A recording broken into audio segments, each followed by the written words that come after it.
Imagine a world where entertainment, transportation, finance and commerce are at your fingertips. To national content. Come to the broadcast of News Hour on Super Media Television.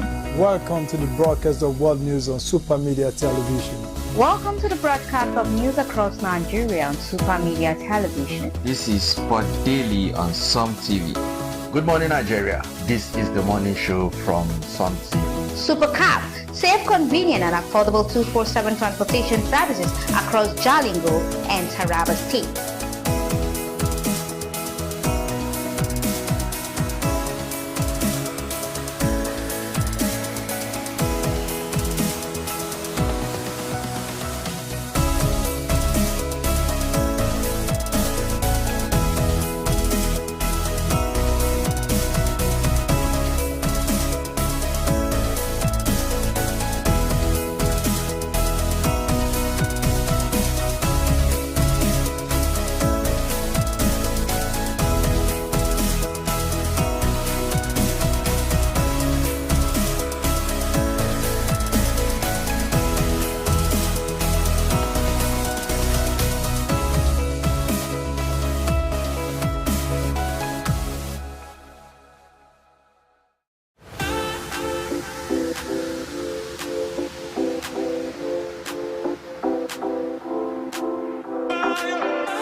State, let's ascend to the future.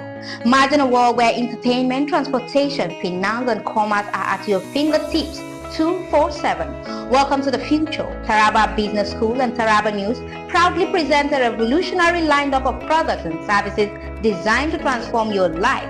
SUMTV, your premier 24/7 destination for local and international entertainment, news and educational content. Come to the broadcast of News Hour on Super Media Television.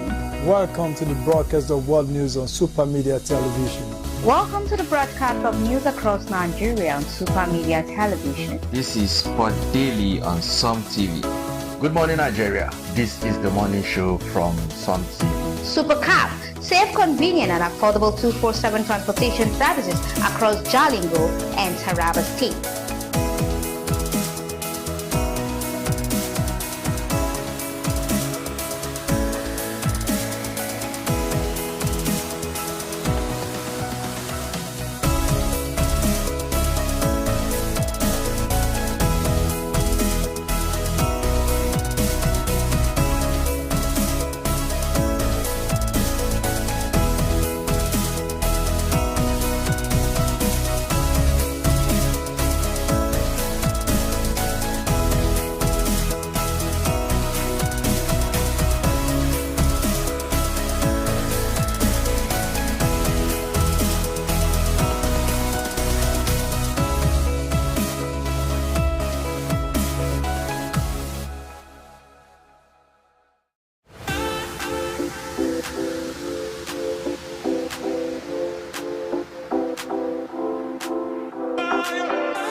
Welcome back to World News on SUMTV.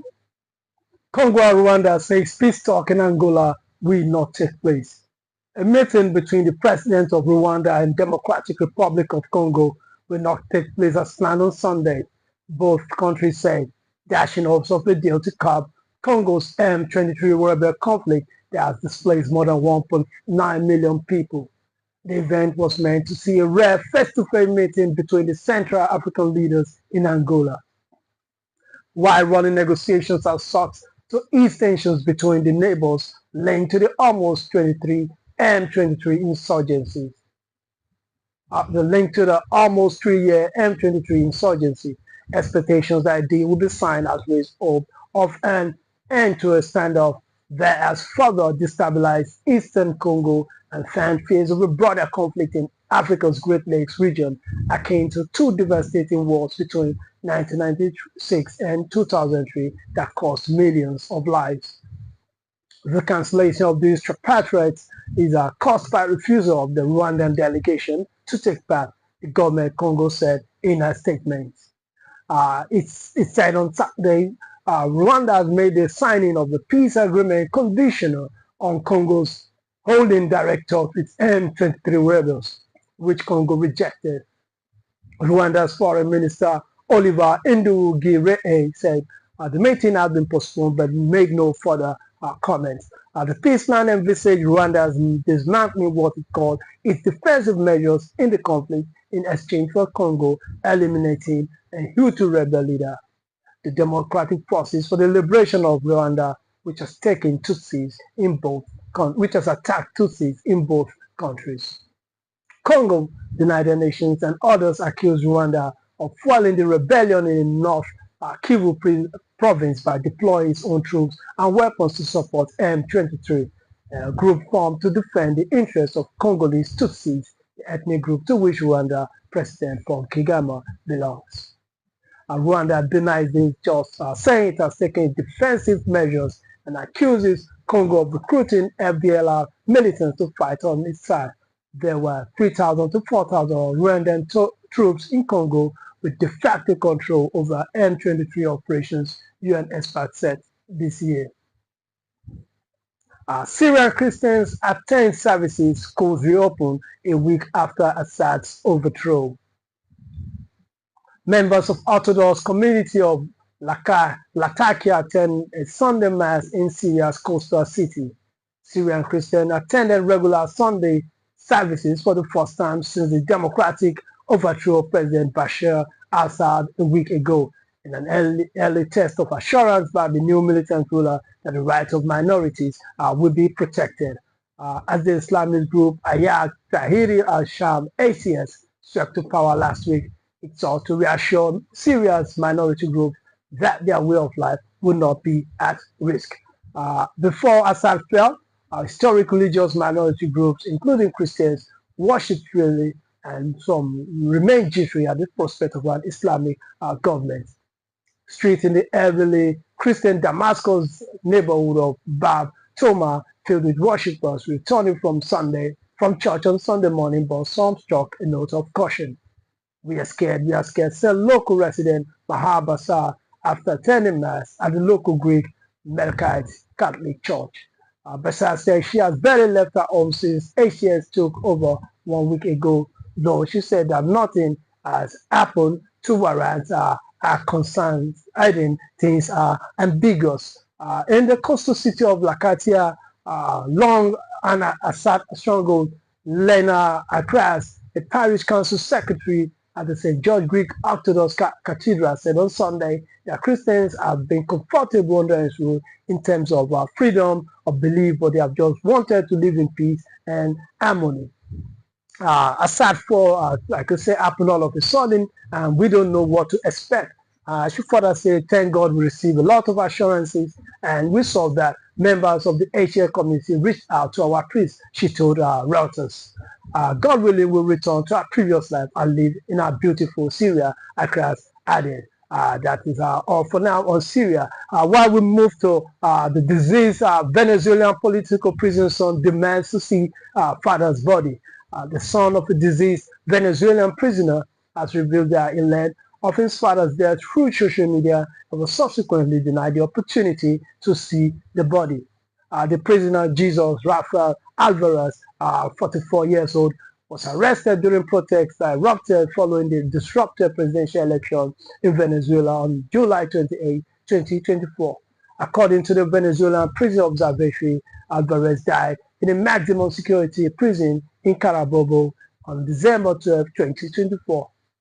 His son, also known Jesus, recounted how he discovered the news of his father's death on social media and rushed to the morgue, only to be denied access to the body. The younger Alvarez was shown some of his father's belongings and photographs.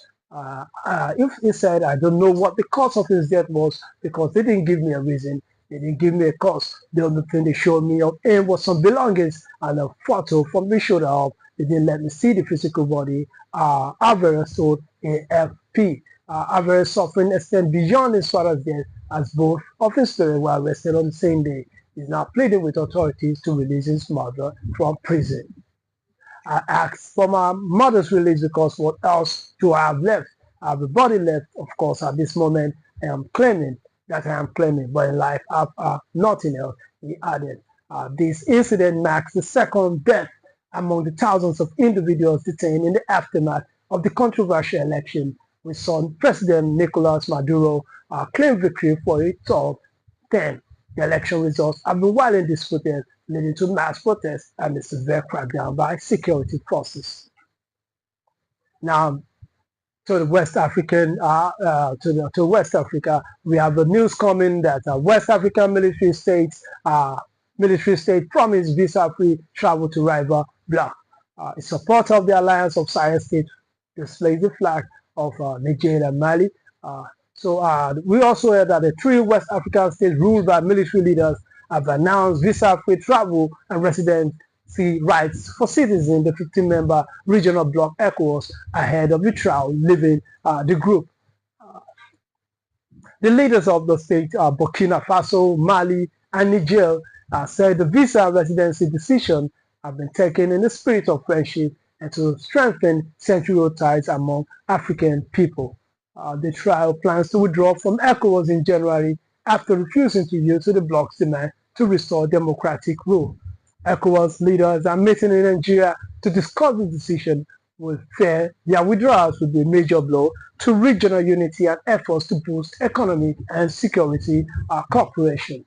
Senegal's President Bassirou Diomaye Faye has spared efforts to persuade the military juntas to remain in the bloc, but they have refused.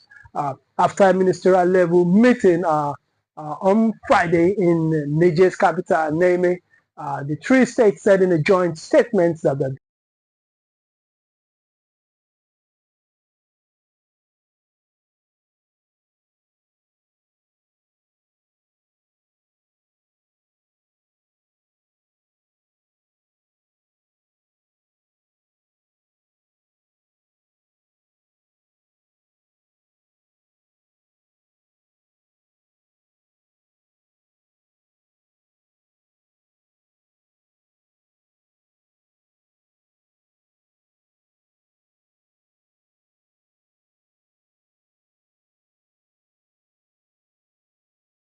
circulate, recite, establish, and lead the territory of the new bloc will be maintained.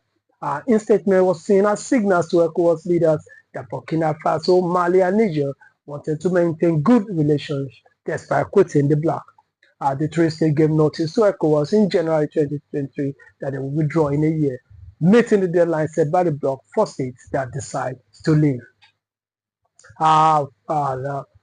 Relations between the bloc and the three countries have been tense after military coups took place in Niger in July, Burkina Faso in 2022, and Mali in 2020.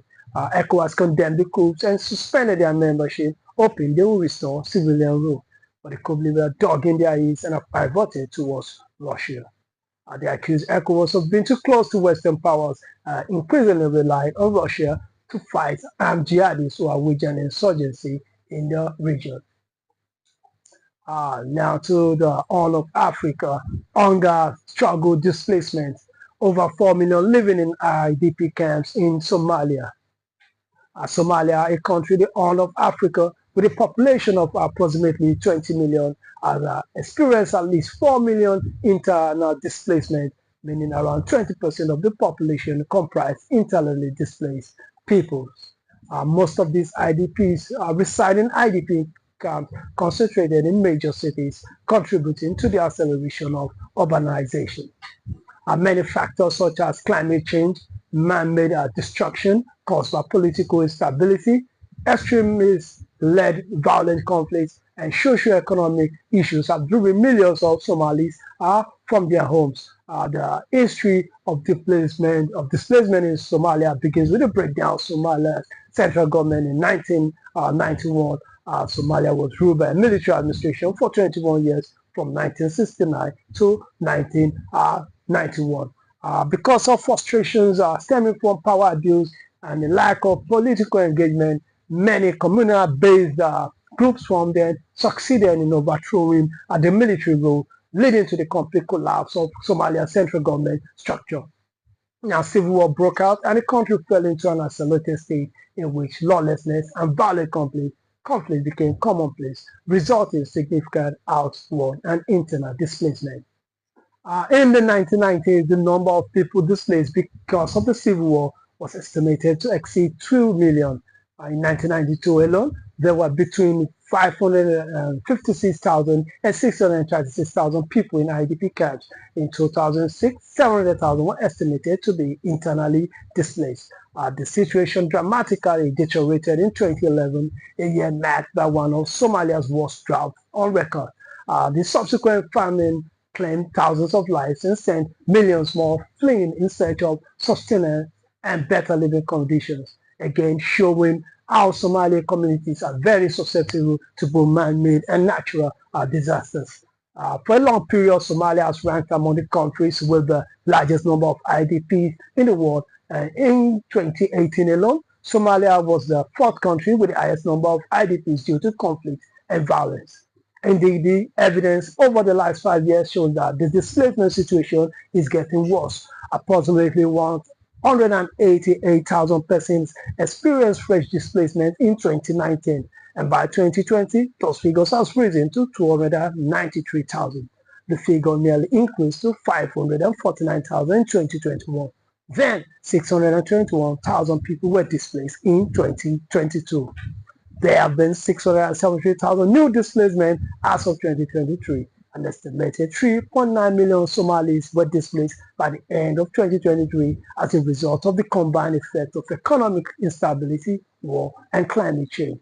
By April 2024, more than 4,123,499 individuals were living in 3.726 record IDP sites in Somalia.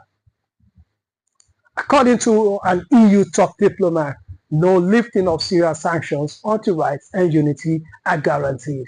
The EU have not lifted sanctions on Syria because its new rulers ensure minorities are not persecuted and women's rights are protected. Within a unified government that disavows religious extremism, the EU top diplomat has said. An EU foreign ministers meeting in Brussels on Monday, which has Syria on the agenda, will not discuss expanding financial support to the country beyond that already provided by the EU through UN agencies. The EU new foreign policy chief, Kaja Kalak, said. One of the questions is whether we're able to, in the future, look at the adaptation of the sanctions regime. Well, this clearly is not a question of today, but rather in the future, where we have seen that the step go in the right direction, Kallas told Reuters in an interview. While the EU has in place in tough sanction regime against Syria, the rebel group Ayat Tahrir al-Sham has also been under sanctions for years, complicating matters for the international community. The EU was already the biggest donor of humanitarian aid to Syria, Kallas said. We want to discuss what more we can do, but as I say, it can come back as a blank check, Kallas added. Syria faces a hopeful but uncertain future, said Kallas, who is making a first visit to the Middle East in a new post. Syria's new interim leaders have made positive signals, but these were not enough, she said. What everybody is looking at, of course, is the treatment of women and girls also, which shows the society and how it goes, how the institutions are built so that there is a government that takes on board everybody she had it. Now we'll move to the next story. So we've taken that before. We under the Congo peace talk. He snagged as mediator. Angola cause of meeting. A cause of meeting. Yes. So we go to the next story on the world news now. Go to the next story on the world news. Pope Francis, all Catholic priest on Sunday to guide against spiritual groups that stroke political divisions. Speaking during one the visit to Corsica, the first by pontiff to the French Mediterranean island. At a conference on religion across the Mediterranean, the pontiff warned against varieties of spirituality that seek self-aggrandizement, about fueling polemics, narrow-mindedness, division, and exclusivist attitude. The church pastors are called to be vigilant, to exercise discernment, and to be constantly attentive to these popular forms of religiosity, the Pope said. Francis, making his third and probably last foreign trip of 2024, did not name any specific religious group. Corsica, like much of France, has a long history of lay Catholic associations known as confraternities. They usually focus on spiritual matters, but sometimes play a role in local politics. The Pope will spend about 9 hours in Ajaccio, Corsica's capital, on Sunday after attending the conference. He will celebrate an outdoor mass with local Catholics and will also meet French President Emmanuel Macron. Visiting places that often do not draw international attention is part of France's policy of highlighting people and problems in what he calls the peripheries of the world. Over the 11-year papacy, still not visited most of the capitals of Western Europe, including Paris. Macron has invited Francis to attend the December 7th reopening of Notre Dame Cathedral 5 years after a devastating fire nearly destroyed the medieval building. The Pope decided not to go, and the two will instead meet briefly at Ajaccio Airport on Sunday before Francis head back to Rome. Pope Francis is welcome at the Ajaccio Napoleon Bonaparte Airport during his apostolic journey in Ajaccio, Corsica on Sunday. So this brings us to the end of this section of World News. World News return after this short commercial break. Stay tuned.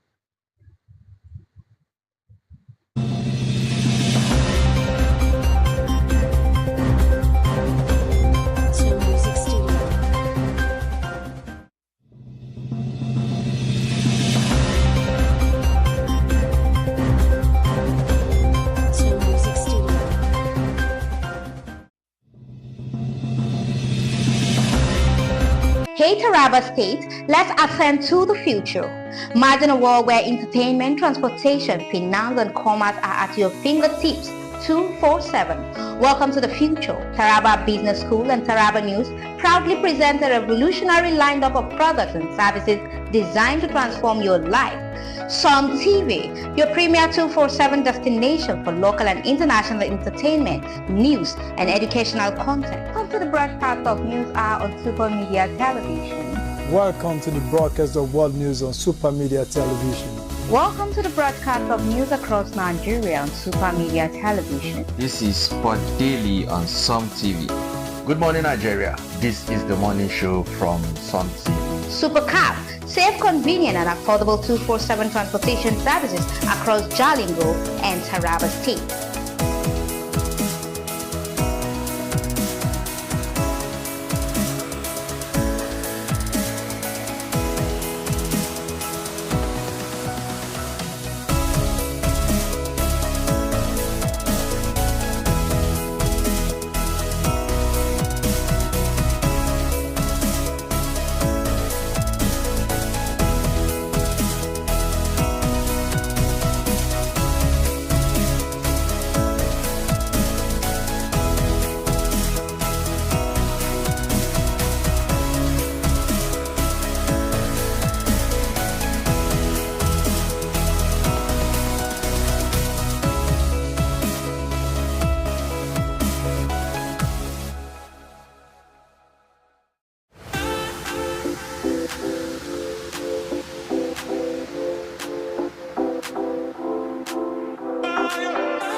Welcome back to World News on SUMTV. World News on SUMTV comes up every day from 3 to 4 o'clock. Now, SUMTV special reports on elections across the world in 2024. We're going to look at the 2024 elections across the world, look at the losses, the big wins, the losses, and surprises. 2024 was arguably an eventful year as far as global elections are concerned. Many countries went to the polls in major presidential and parliamentary elections. From the United States to Africa to Asia to Europe, voters made decisions that would define their country's futures for the next number of years. While some political figures made surprising comebacks, hitting their opponents hard while they least expected, others made history, becoming the first with unique personalities in their respective roles. In countries including Venezuela, incumbent presidents maintained their positions after voting. These were either criticized or praised for their retirement of their leadership. So in this SUMTV piece, we present a breakdown of global elections as they happen in 2024, outlining the winners, the losers, biggest shocks and surprises, and other pertinent details. Now, let us look at incumbents who were re-elected. First, we're going to India. Prime Minister Narendra Modi Bharatiya Janata Party was re-elected for a third term, for a 5-year term in government in the world's largest democratic elections. He however lost his parliamentary majority for the first time in a decade. Now we go to Bangladesh. Bangladesh Prime Minister Sheikh Hasina secured her fourth straight term in a controversial election in January 2024 after a series of protests. However, she resigned on August 5. So to the Americas, we have El Salvador. El Salvador's president Nayib Bukele takes part in the launch of Google. El Salvador president Nayib Bukele won his election during the April 15 election in El Salvador. He was credited with transforming one of the most violent countries in Latin America to one of the safest. President Nayib Bukele of El Salvador retained his presidency, securing the second term with 83% of votes in the February elections. And now to one of the big ones in the year 2024, that is the Russian elections. Russia President Putin, in March, President Vladimir Putin won another 6-year term without much contest from opposition candidates. While in Algeria, Algeria's Abdelmajid Tebboune was re-elected president in the September 7 polls. The Constitutional Court says 17-year-old incumbent held his seat by securing 84.3% of the votes. Then down to the south of Africa, where South Africa's president Cyril Ramaphosa is still another president of the country, although without ultimate. He's still president of the country, although without ultimate power. The presidency is required to share power in a coalition government because his party, the African National Congress (ANC), failed to secure a majority in parliament during the April 2024 elections. The ANC lost its majority for the first time since apartheid ended in 1994. Now to Venezuela. Supporters of Venezuela President Nicolas Maduro held a march in Caracas. So he also on the presidential election on July 28, ended in contention with both incumbent President Nicolas Maduro and the main opposition candidate Edmundo Gonzalez declared victory. However, the country's electoral body eventually announced Maduro was re-elected and the winner of the presidential elections. Now to Mauritania. Mauritania elected its incumbent president Mohamed Ould El Ghazouani for a second term. According to this country's Independent National Electoral Commission, CENI, Ghazouani won ahead of his rivals Biram Da Abdel with 56.12% votes in the first round of the polls. In Mozambique, ruling party candidate Daniel Chapo was declared the winner of the country's presidential election and made claims of rigging by the opposition. Chapo from the Frelimo party, which has been in power for almost half a century, secured more than 70% of the votes. The National Electoral Commission, CNE, confirmed. So that is the incumbent that won in 2024. Now we're going to look at the incumbents who lost elections in 2024. The biggest on the list is the United States in a keenly contested election between former President Donald Trump of the Republican Party and incumbent Vice President Kamala Harris of the Democrat Party. Donald Trump won, making a comeback after his term ended in 2021. While in Indonesia, Prabowo Subianto, former general, was once banned from entering the U.S., defeated his opponent and son of outgoing leader Joko Widodo to be elected as president of the world's third biggest democracy on February 2024. While in Ghana, we have the NDC presidential candidate Mahama winning the presidential election against is a former Ghana President Dramani winning the election. And similar to the US election, the incumbent Vice President of Ghana, Dr. Mahamadou Bawumia of the New Patriotic Party, lost by 1 million votes to the contender and former President John Mahama of the National Democratic Congress. While in Senegal, after protests against a decision by incumbent President Macky Sall to postpone election, Senegal voted in an highly anticipated presidential election to produce its first and youngest ever president in the history of the country. Bassirou Diomaye Faye became president at the age of 44. That is it for the ones that lost. Now we're going to move to the biggest surprises in the year 2024. So beyond the winners and the losers, there were wins in 2024 global elections that shocked the world. And here are a few. In Mexico, we have Mexico's President Claudia Sheinbaum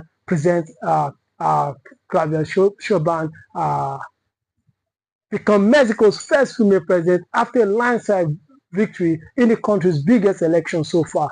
Sheinbaum will succeed her mentor Andrés Manuel López Obrador after seeing off the challenge of Xochitl Gálvez, who represents a coalition of PRI, PAN, and PRD, and Jorge Alvarez Menes of the newer Movimiento Ciudadano Party. While in the United States, President Kamala Harris' election was a close contest that surprised analysts. Particularly, the campaign faced significant economic and political headwinds. Victory reflects shifting U.S. voter dynamics. While in Asia, Taiwan pro-independence candidate from the Democratic Progress Party, William Lai, won the country's election despite warnings from China, which claimed Taiwan as part of its territory. So the current vice president was in a three-way race with Wu Yu from the conservative Kuomintang KMT and former Taipei Mayor Ko Wen-je from the Taiwan People's Party TPP, which was only founded in 2019. It polled 40.1% ahead of Wu's 33.5%. One of the surprises is also in Indonesia, where Prabowo Subianto's win in the Indonesia election was a significant global surprise, particularly because of his past credentials. The controversial ex-general, once banned from entering the U.S., was elected president despite his past human rights record and close ties to political elites. Now let us look at it from the rightists and the leftists, who is who.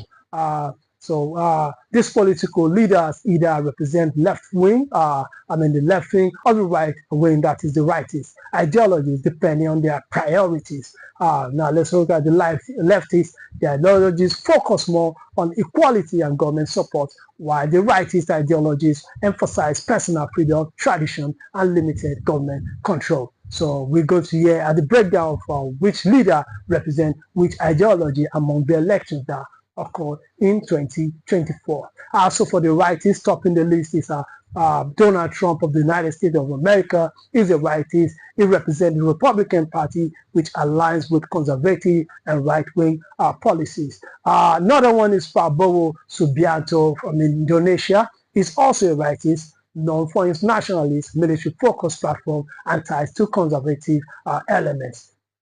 Well, from Mozambique is also another rightist president with Daniel Chapo. He represents Frelimo, a party that, while historically left-wing, have moved towards centuries of right-wing economic policies. In Algeria, we have Abdelmajid Tebboune, is a rightist. His politics focus on conservative governance and maintaining traditional state structures. Algeria holds presidential election presidential candidates elections. While the last on the list is Mauritania's Mohamed Ochik El Ghazouani. Is known for continuity with traditional conservative leadership in the country. So that's it for the righties. Now we are going to look at the countries that voted in lefties in 2024. We have Claudia Sheinbaum of Mexico.